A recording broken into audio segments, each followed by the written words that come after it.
everyone, and welcome back to this week's SMC Substack Live. So on this iteration, we've got two deeply consequential stories related to AI, showcasing that innovation at all costs is a dangerous course for humanity.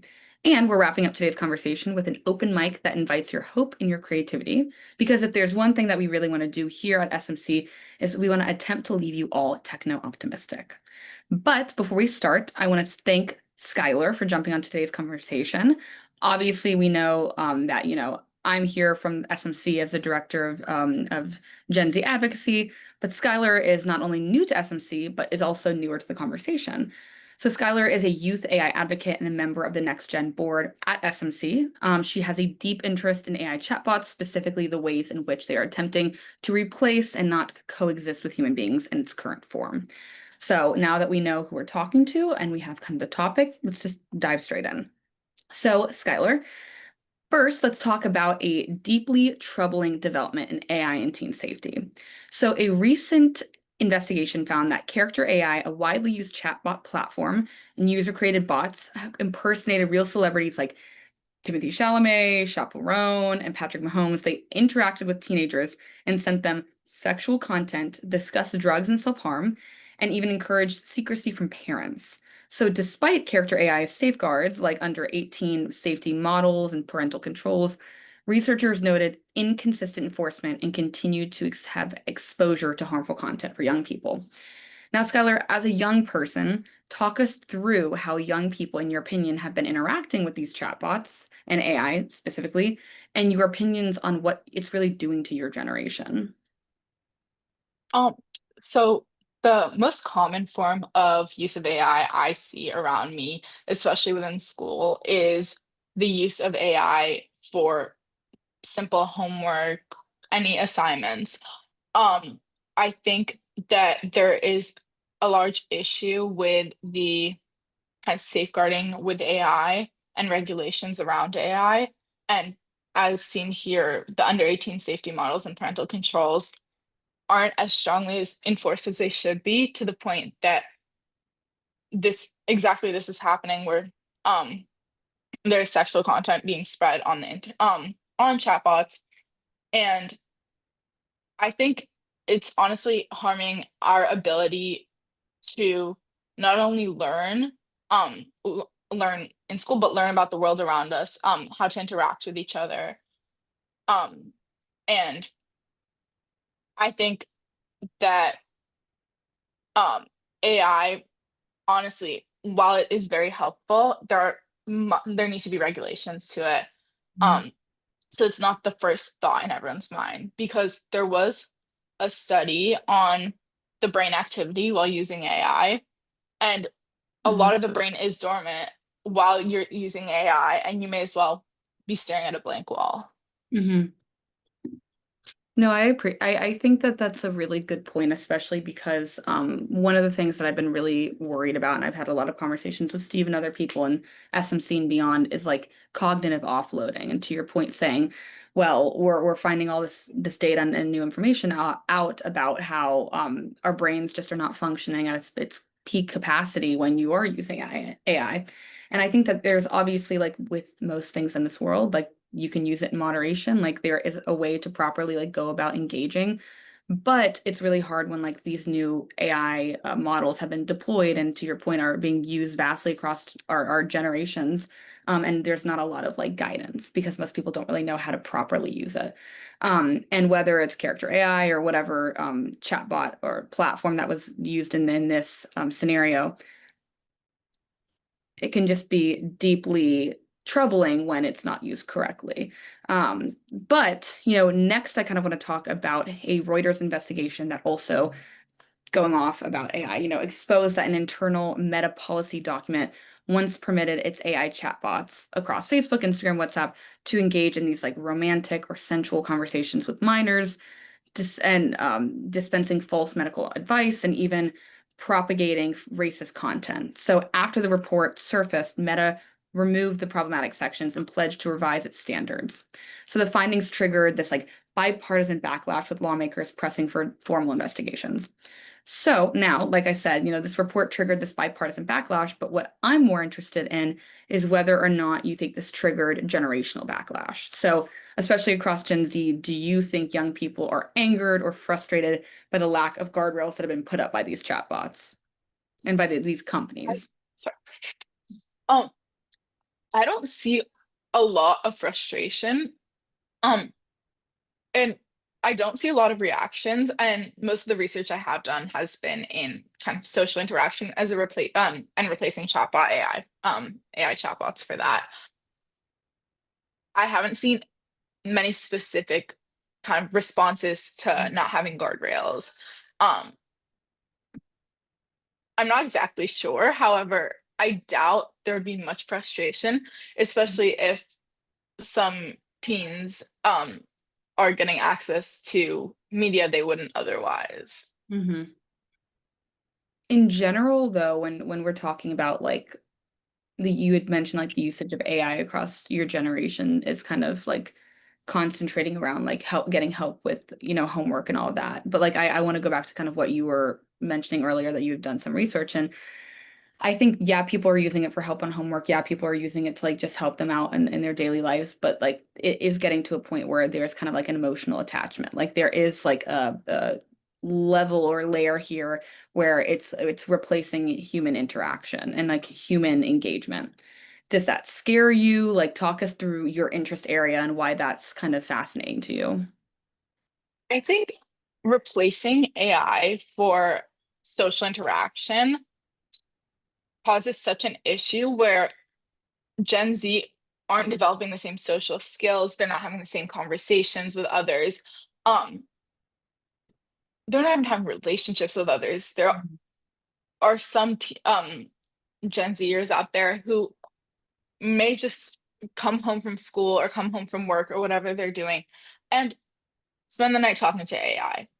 Yeah. And I spoke with Jocelyn Gecker, who is an AP News reporter, and she obviously no names, but she shared with me some stories she's heard where when Gen Zers don't want to talk to anyone around them, they don't want to talk to their family, they go to AI and they use AI kind of as a therapist and as a friend and as everything under the sun.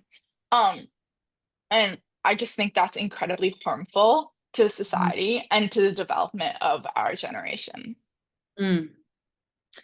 What do you think is like a potential path forward? Like I completely agree with you. I think I'm really scared about Gen Z, Gen Alpha, all the generations after us and their ability to what you had kind of alluded to, like to interact and form relationships. Because to your point, like the way that I form my best relationships are, it's through trial and error. It's like going and meeting people and saying hi and like having failed conversations and like learning from that. And to your point, like you're not really gaining that learning material to help you progress in your life and your relationships when you're just interacting with AI. So I think oftentimes like what you're going to hear from other generations when we kind of speak up and say, something's wrong here, you'll get the question back, well, what do I do? So from like your perspective, obviously you're young and outstanding and amazing, and I don't expect you to have a silver bullet. But like, what do you think is like one thing that a young person can do to kind of push back against this like AI era and kind of continue to build important relationships? Um, I think kind of getting out of the house, being open, talking to others, just attempting to have conversations with other people. Um, could be grocery store, it could be honestly anywhere, but kind of in the long run, um, I think that it would be very helpful if there were communities developed Mm-hmm. which um are leading to not using AI for social interaction. You come like to a cafe and meetup spot where you guys where there are like scheduled meetups and you have conversations, talk about your life, kind of what happened during your week. Mm-hmm. And I think obviously there is kind of missing social skills Yeah. if you're spending your life talking to AI. And I mean, I don't have an exact, there's no fix for that. There never is a fix for that. And I was lucky. When I was growing up, my parents kind of put me in situations where, yeah, I had to talk to adults and I had Yeah. to learn how to have conversations with others. And I think that you just have to start somewhere. You have Hmm. to have conversations with others. And honestly, you just could be your family or Hmm. cousins, uncles, anyone, and just kind of getting out of your comfort box Hmm. and having conversations. It's really the No, beginning. I think you're right. I think that it's wildly naive to say that we're ever going to go back to an era where we're not going to be interacting with AI or it's not going to be uber prevalent in our lives. And I think that it's astute for you to say, like the one thing that you really can do as an individual is just say, like, I prioritize in-person connection. I prioritize building relationships. And how I'm going to do that is just by like having that conversation. Like we had talked on a Substack live a few weeks ago with Sarah Martin, one of the SMC fellows. She said, like what I do is when I'm on the subway, if I see something I like a girl's hair or like an outfit, I'll compliment them. And I remember just kind of being taken aback by how small of a micro change and shift that was. But to your point, it's like it's one more interaction. It's one more time that you're, making someone's day. It's one more time that you're going out of your comfort box, to your point, and you're, engaging with another human being rather than with a chatbot. So I think that that's really astute. And, obviously things are accelerating, they're not slowing down. So I think as more and more AI is integrated into our lives and kind of the way that we function and process, like we really need to build in those moments of true human connection. So I appreciate you saying that. Um, Now I kind of want to pivot to our last kind of section. I went off script for a second because I'm very interested in all the work that you're doing. But I want to pivot to my favorite portion of any of the Substack lives where we kind of have like an open mic. So I'm interested in kind of your reflections and you being such a forward thinker about AI. I'm curious and kind of today's prompt being AI chatbots are often, villainized for serving as emotional substitutes for human connection, like we talked about. But it's important to note that not all AI chatbots are problematic. So I'm interested if you can tell us one way in which I'll expand it from AI chatbots, in which AI or AI chatbots have inspired you or given you hope for the future. I think there's obviously an element of there are many tasks that AI can do more efficiently and probably more accurately than Mm-hmm. humans. Um, I think there is kind of space for safe use of AI. Mm-hmm. Um, and AI is never going to go away. It's here to stay, and it will only get bigger from now. Um, I think there's also a place to learn how to use AI and how to prompt AI in a way that Okay. you are getting the most out of your situation, Yeah. and out of your kind of one message, hey, could I have this? Mm-hmm. Mm-hmm. I think it's smart. I think that that's a good point, which is like we know AI is not leaving.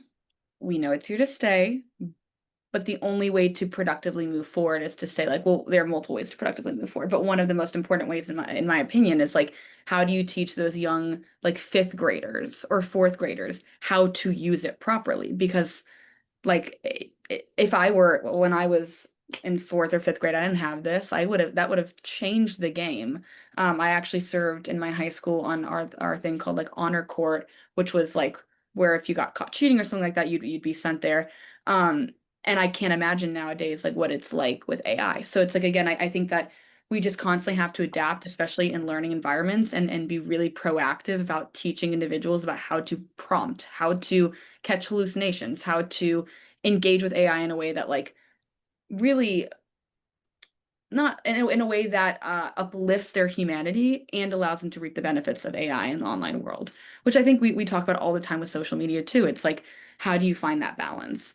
Um, which I think it's a great answer, and I'm super excited to see how I know there are a lot of orgs around us, and I know that you should create an org yourself, to kind of talk through this because I think so many other young people want to have these conversations, specifically as it relates to AI, but I think oftentimes it can be kind of like an isolating industry and space because AI is really complicated and it feels like if you don't know the intricacies that you can't be a part of the conversation. But I think to your point, like we all live through it. We're all young people in an AI generation, and that gives us enough standing to be able to be a member of the conversation.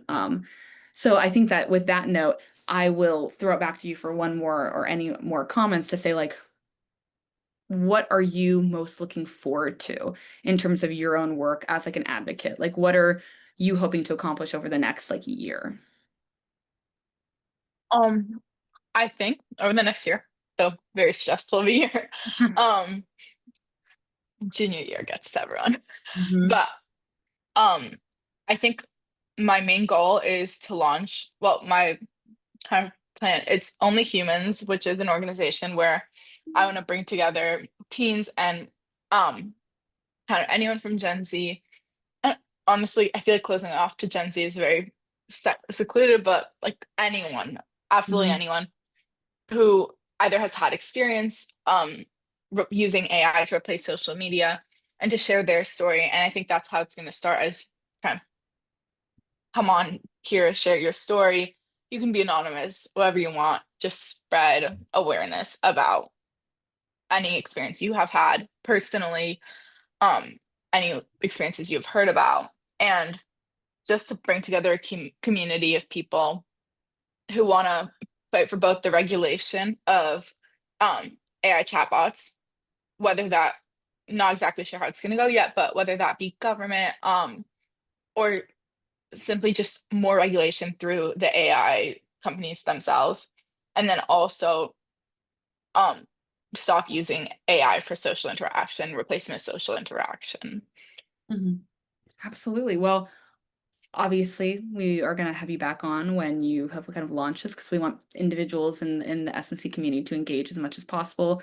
And again, like we're super techno optimistic. We kind of believe in social intelligence, which is like our framing for saying that, we need to build AI and we need to build our systems with more care and ethics and human-centered values.